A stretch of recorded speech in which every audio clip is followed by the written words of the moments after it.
আসসালামু আলাইকুম everyone. Mafia weakness part 28। তো চলুন বেশি কথা না বলে গল্প শুরু করি। সব কিছু জায়নের মস্তিষ্ককে এক অন্যরকম আবেশে জড়িয়ে রাখছিল। ঠিক তখনই দরজার মৃদু নখ হলো। জায়ান চোখ না খুলে তার সেই ভারী কর্তৃত্বপূর্ণ গলায় বলল, কামিন। জ্যাক ঘরে ঢুকেই দেখলো জায়ান এক পরম শান্তিতে সোফায় চোখ বন্ধ করে বসে আছে। জ্যাক একটা গভীর দীর্ঘশ্বাস ফেলে খাটের কোণায় বসলো। সে জায়ানের দিকে তাকিয়ে বলল, তোর মাথা কি এবার কিছুটা শান্ত হয়েছে জায়ান? জায়ান কোনো উত্তর দিল না, এভাবেই রইল। জ্যাক কিছুটা বিরক্ত ও চিন্তিত হয়ে বলল, তুই কাল রাতে যা করেছিস ওটা কিন্তু একদম ঠিক হয়নি। যখন আন্ডারওয়ার্ল্ডের বাকি গ্যাংস্টার আর শত্রুরা জানতে পারবে যে দ্য গ্রেট জায়ান সিংহানিয়া একটা সাধারণ মেয়েকে বিয়ে করে নিয়েছে, তখন তাদের রিয়াকশন কী হবে তুই বুঝতে পেরেছিস? জায়ান এবার ধীর শান্তিতে নিজের চোখ দুটো মেলল। তার চোখের মণি দুটো এক পলকে শীতল ও ভাবলেশীন হয়ে গেল। সে জ্যাকের দিকে তাকিয়ে অত্যন্ত ঠান্ডা গলায় বলল, আই ডোন্ট কেয়ার জ্যাক, কিন্তু তুই মেয়েটার সাথে অন্যায় করেছিস জায়ান। জ্যাক একটু চড়া গলায় বলল, অন্যায়? শব্দটা শুনতেই জায়ানের চোয়াল শক্ত হয়ে গেল। সে সোজা হয়ে বসে অত্যন্ত গম্ভীর ও ধারালো গলায় বলল, ওটা নিয়ে তোকে মাথা না ঘামালেও চলবে জ্যাক। আমার স্ত্রীর সাথে কি হচ্ছে আর আগামী দিনে কি হবে তা ভাবার জন্য তার হাজব্যান্ড এখন জ্যান্ত বেঁচে আছে। So keep your nose out of my personal life. জায়ানের এই কড়া উত্তর শুনে জ্যাক আর কথা বাড়ালো না। সে একটা দীর্ঘশ্বাস ফেলে সোফা থেকে উঠে বারান্দার দিকে চলে গেল। অন্যদিকে আলিনা ইনায়কে বুঝিয়ে ঘুম পাড়িয়ে দেয়। দেখতে দেখতে পুরো একদিন চলে যায়। বিয়ের এই বিভীষিকাময় রাতের পর একটা পুরো দিন কেটে গেল। ইনায়া নিজের ঘর থেকে এক পাও বাইরে বের হয়নি। বাইরের আলো বাতাস, মানুষের আওয়াজ সব কিছু থেকে নিজেকে গুটিয়ে সে কেবল ঘরের এক কোণে জড়সড়ো হয়ে বসে রইল। ওদিকে জায়ানও সকাল থেকে রিসোর্টে ফেরেনি। আন্ডারওয়ার্ল্ডের কোনো জরুরি গ্যাং ওয়ার্ড মেটানোর জন্য ব্যস্ত ছিল, কিন্তু তার কড়া নজরদারি ইনের ঘরের বাইরে 24 ঘন্টায় মোতায়েন ছিল। ইতিমধ্যে রিসোর্টের বিশাল লবি আর হলরুমে আশিকের বিয়ের শেষ মুহূর্তের ডেকোরেশনের সম্পূর্ণ হয়ে গেছে। ধবধবে সাদা আর হালকা গোলাপি থিমের সুগন্ধি রজনীগন্ধা আর অর্কিড দিয়ে পুরো হলরুম সাজানো হয়েছে। পরদিন সকাল থেকেই পুরো রিসোর্ট জুড়ে উৎসবের আমেজ। সবাই নিজ নিজ কাজ নিয়ে চরম ব্যস্ত। দুপুরের দিকে পার্লার থেকে স্পেশাল মেকআপ আর্টিস্টরা চলে এসেছে তানিশকে তৈরি করতে। আলিনা নিজে গিয়ে তানিশার সাথে কথা বলে সব তড়িঘড়ি করে এসেছে। অন্য প্রান্তে রুদ্র পুরো দমে ব্যস্ত আশিককে সামলাতে। একজন পারফেক্ট ভাইয়ের মতো সে আশিকের শেরওয়ানি থেকে শুরু করে সব কিছুর খেয়াল রাখছিল। সন্ধ্যা ঘনিয়ে আসার মুখে জায়ান নিজের স্যুটে ফিরে এসেছে। সে সোফায় বসে অত্যন্ত মনোযোগ দিয়ে নিজের মোবাইলের স্ক্রিনে কিছু ফাইল দেখছিল। তার অবয়বে কাল রাতের সেই হিংস্রতা নেই, তবে এক গভীর রহস্যময় গাম্ভীর্য লেপ্টে আছে। অন্যদিকে ঠিক তখনই আলিনা ইনার রুমে প্রবেশ করল। আলিনার পরনে তখন একটা জমকালো নীল রঙের সিল্কের শাড়ি, চুলে আলতো খোপা। ঘরে ঢুকেই ইনায়ের ওভাবে সাধারণ পোশাকে বসে থাকতে দেখে আলিনা কিছুটা রেগে কণ্ঠস্বর চড়িয়ে বলল, ইনায়া, গায়ের হলুদ মেহেদি কোনো অনুষ্ঠান না হয় হলো না বুঝলাম, কিন্তু আজকে তো মেন বিয়ে, এত মানুষ এসেছে নিচে, আর তুই এখনও এভাবে তৈরি না হয়ে বসে আছিস? ইনায়া কোনো উত্তর দিল না। সে শুধু হাঁটু দুটো বুকের উপর কাছে চেপে ধরে চুপ করে রইল।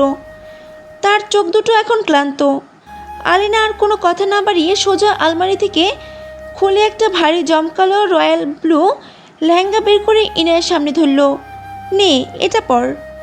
ইনায়া লেহেঙ্গাটার দিকে তাকিয়ে একটু ভ্রু কুচকে ভাঙা গলায় বলল, এত ভারী ড্রেস আমি পরতে পারবো না আলিনা, আমার ভালো লাগছে না। কোনো কথা শুনবো না আমি। নিজের ভাইয়ের বিয়েতে তুই এভাবে ফ্যাকাশে হয়ে থাকবি, সেটা আমি হতে দেব না। তাড়াতাড়ি তৈরি হ। আলিনা এক প্রকার জোর করেই ইনাকে ড্রেসিং টেবিলের সামনে বসিয়ে দিল এবং তাকে তৈরি করতে শুরু করলো। ততক্ষণে নিচের বিশাল হলরুমে অতিথিদের ভিড় জমতে শুরু করেছে। শহরের নামিদামি সব মানুষ আমলারা উপস্থিত হয়েছেন। ঠিক তখনই হলরুমের রাজকীয় সিঁড়ি দিয়ে নিচে নেমে এলেন জায়ান সিংহানিয়া। তার পরনে একদম নিখুঁত ফিটিংসের একটা ব্ল্যাক স্যুট, সাদা শার্ট আর কালো কোট, গলার উপরে দুটো বোতাম খোলা, চুলগুলো নিখুঁতভাবে ব্যাককম্ব করা। তার চোখে সেই চেনা মাফিয়া সুলভ ধারালো চাহনি, আর ঠোঁটের কোণে এক চিলতে অহংকারী হাসি। তাকে দেখাচ্ছিল কোনো অন্ধকার সাম্রাজ্যের একমাত্র অধিপতির মতো। তাকে দেখা মাত্রই তানিশের বাবা আহমেদ শিকদার হাসি মুখে এগিয়ে এলেন। জায়ান আসলে আহমেদ সাহেবের কোম্পানির সবচেয়ে বড় এবং মূল ইনভেস্টর, যার ইশারা ছাড়া শিকদার গ্রুপ এক পাও নড়তে পারে না। সেই ব্যবসায়িক সম্পর্কে খাতিরে জায়ানকে এখানে এত বড় ভিআইপি সম্মান দিয়ে আমন্ত্রণ জানানো হয়েছে। আশিক একপাশে দাঁড়িয়ে পুরো ব্যাপারটা দেখছিল। সে জায়ানের আসল রূপ জানলেও আহমদ সাহেবের সম্মানের কথা চিন্তা করে এবং নিজের বিয়ের এই পবিত্র মুহূর্তে কোনো ঝামেলা না চাওয়ায় চুপ করে রইল। ওদিকে রুদ্র ততক্ষণে আশিককে তৈরি করে ফেলেছে। আশিকের পরনে একটা গর্জিয়াস গোল্ডেন কালারের শেরওয়ানি। রুদ্র আশিকের কাঁধে হাত দিয়ে হাসি মুখে তাকে নিয়ে হলরুমের দিকে এগিয়ে গেল, কারণ কাজী সাহেব চলে এসেছেন এবং বিয়ের সময় প্রায় হয়ে এসেছে। ঠিক সেই মুহূর্তে সিঁড়ির উপর থেকে সবার নজর আটকে গেল। আলিনা ইনায়াকে নিয়ে সিঁড়ির গোড়ায় এসে দাঁড়িয়েছে। ইনায়া নিচে নামার আগে কিছুটা ইতস্তত করে বলল, আলিনা, নিচে যাওয়াটা কি আসলে ঠিক হবে? আলিনা ইনার হাতটা আলতো করে চেপে ধরে বলল, একটা লোকের জন্য তুই নিজের ভাইয়ের জীবনের সবচেয়ে বড় দিনটা মিস করবি? একদম না, চল। তারা দুজন যখন সিঁড়ি দিয়ে নামতে শুরু করলো, পুরো হলরুমের গুঞ্জন যেন এক নিমিষে স্তব্ধ হয়ে গেল। উপস্থিত সব অতিথিদের চোখ গিয়ে পড়ল ইনায়ের উপর। রয়্যাল ব্লু কালারের লেহেঙ্গার ইনায়ের কোনো অপার্থিব পরীর মতো লাগছিল। তার দুধে আলতা গায়ের রঙের সাথে এই গাঢ় নীল রঙটা এক অদ্ভুত বৈপরীত্য তৈরি করেছে। চুলগুলো পিঠের ওপরে ঢেউ খেলে ছড়ানো, চোখে হালকা কাজলের ছোঁয়া। সোফায় বসে থাকা জায়ান যখন সিঁড়ির দিকে তাকালো, তার চোখের পলক ফেলা বন্ধ হয়ে গেল। সে নিজের অজান্তেই একটা শুকনো ঢেক খুলল। তার বুকের ভেতরে হৃদস্পন্দন এক লাফে দ্বিগুণ হয়ে গেল। জায়ান মনে মনে ভাবল, এই মেয়েটা কি আসলেও কোনো জাদু জানে?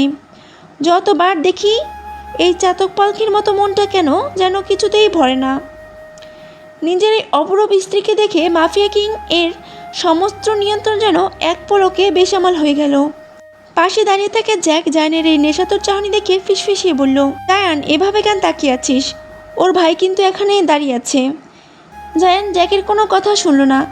সে সম্মোহিতর মতো সোফা ছেড়ে উঠে সোজা সিঁড়ির দিকে এগিয়ে যেতে লাগলো। সিঁড়ি দিয়ে নামার সময় ইনিয়ার চোখ হঠাৎ গিয়ে পড়ল কালো চুটে আবৃত জায়ানের উপর। তাকে এত তীব্র হ্যান্ডসাম আর ডমিনেটিং লাগছিল যে ইনায়ের বুকের ভেতরে কেঁপে উঠল। তার নিঃশ্বাস যেন বন্ধ হওয়ার উপক্রম হলো যখন সে দেখল জায়ান সোজা তার দিকে হেঁটে আসছে। ইনায়া ভয়ে চট করে মাথা নিচু করে আলিনার হাতটা আরও শক্ত করে ধরল।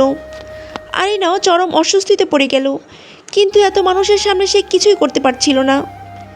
জায়ান যখন ইনার একদম কাছাকাছি এসে দাঁড়িয়েছে, ঠিক তখনই আশিক দূর থেকে ব্যাপারটা খেয়াল করে দ্রুত গতিতে এসে জায়ান আর ইনার মাঝখানে দেয়াল হয়ে দাঁড়ালো। আশিক চোখ দুটো সরু করে শক্ত গলায় বলল, কি করছেন মিস্টার সিঙ্গানিয়া? জায়ান আশিককে দেখে এক চিলতে বাঁকা হাসল। সে অত্যন্ত শান্ত এবং স্বাভাবিক গলায় বলল, কুল ডাউন মিস্টার আশিক, আমি জাস্ট জুসটা নিতে আসছিলাম। ইনারা ঠিক পেছনের টেবিলটাতেই জুসের গ্লাসগুলো রাখা ছিল। জায়ান খুব চতুরতার সাথে ওই বাহানাটাই দিল। ইনায় একটা দীর্ঘ রুদ্ধশ্বাস ফেলল। জায়ান জুসের গ্লাসটা হাতে নিয়ে ইনার দিকে এক পলক তাকালো, তারপর সবার সামনে কিছুটা তাচ্ছিল্যের সুরে বলল, আপনার বোন তো আর দুনিয়ার সবচেয়ে সুন্দরী মেয়ে না যে জায়ান সিঙ্গানিয়া নিজের সব কাজ ফেলে ওর পেছনে পড়ে থাকবে। So don't worry. জায়ানের এই অপমানজনক কথা সবার সামনে শুনে ইনায়ার কান দুটো ঝাঁঝা করে উঠল।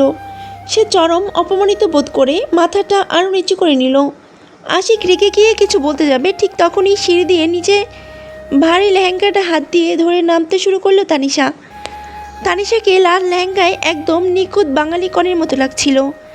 তাকে দেখে আশিক এক মুহূর্তে স্তব্ধ হয়ে গেল। তার সমস্ত রাগ যেন কর্পূরের মতো উড়ে গেল। সে মুগ্ধ চোখে তানিশার দিকে তাকিয়ে রইল। তানিশা নিচে নামতে আশিক মৃদু হেসে নিচের হাতটা বাড়িয়ে দিল। তানিশা লাজুক হেসে আশিকের হাতে হাত রেখে সামনে গিয়ে সোফায় বসলো। তারপর তাদের বিয়ে পড়ানো শুরু হলো। কিছুক্ষণের মধ্যে তাদের বিয়ে পড়ানো শুরু হলো। সামনে নিজের ভাইয়ের এই সুন্দর মুহূর্তটা দেখে ইনায়ের ঠোঁটের কোণে এক চিলতে পবিত্র মৃদু হাসি ফুটে উঠল। ঠিক তখনই জায়ান সবার অলক্ষ্যে লবি থেকে বের হয়ে উপরের তলার দিকে চলে গেল। ইনায়া যখন হাসি মুখে তাদের দিকে তাকিয়ে হাততালি দিচ্ছিল, ঠিক তখনই ফোনটা ভাইব্রেট করে উঠল। সে ফোনটা বের করে স্ক্রিনের দিকে তাকাতেই তার হাতের তালু ঠান্ডা হয়ে গেল। 409 নম্বর রুমে চলে এসো। তো আপনাদের কাছে এই পর্বটা কেমন লাগলো অবশ্যই আমাকে কমেন্ট করে জানাবেন। ধন্যবাদ। দেখা হবে পরবর্তী কোনো পার্ট নিয়ে। সেই পর্যন্ত আল্লাহ হাফেজ।